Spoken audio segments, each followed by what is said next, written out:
Et tout de suite, Douli, mesdames et messieurs. Ouais. Douli, débrouille-toi avec ça. Alors, penchons-nous aujourd'hui sur la phrase la moins prononcée de l'été. Non merci, je ne bois pas. Il s'avère qu'en France, prononcer cette petite phrase fait de vous instantanément une anomalie. Voilà, en effet, à partir du 21 juin, fête de la musique et départ officiel de la grande biture estivale, s'enchaînent barbecue, mariage, bal des pompiers, bref, autant d'occasions où le fait d'être sobre vous fait devenir le relou qui va ruiner l'ambiance. Ne pas boire en France, c'est comme ne pas fumer de pétard en Jamaïque, être aimable à Paris ou encore être un parlementaire sans casier judiciaire, ça n'est pas normal. En gros, si tu ne bois pas, tu es fatalement dépressif, ex-alcoolique ou au mieux en phase de radicalisation salafiste. Et si tu es capable à jeun de faire la chenille sur du Patrick Sébastien, c'est que tu es forcément un drogué.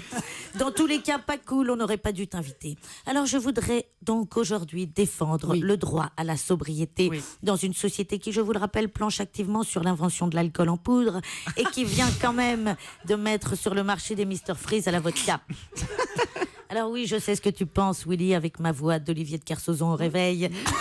Je ne suis pas forcément la mieux placée pour défendre la sobriété, mais je nous encourage, chers compatriotes, à être plus sympathiques et tolérants envers cette minorité qui tente laborieusement de vivre parmi nous. Accueillons à bras ouverts celui qui ne boit pas. Oui, malheureusement, il n'a pas de nom, il sera toujours celui qui ne boit pas. Mais c'est lui qui écoutera tes grandes théories pourries sur la vie à 4h du mat. Lui qui t'empêchera de faire un striptease au milieu d'un camp de gitans. C'est lui qui élucidera tes trous de mémoire de la veille, même si je ne suis pas certaine que ce soit toujours une bonne idée. C'est lui qui surveillera tes gamins dans la piscine quand tu seras complètement pété au Frozen Rosé. Lui avec lequel tu ne trinqueras jamais, tout ça parce que ça porte malheur de trinquer avec un putain de Perrier. Alors s'il vous plaît, prenons le temps de remercier ces êtres mystérieux et si généreux qui acceptent de se faire chier pendant que toi tu prends ton pied.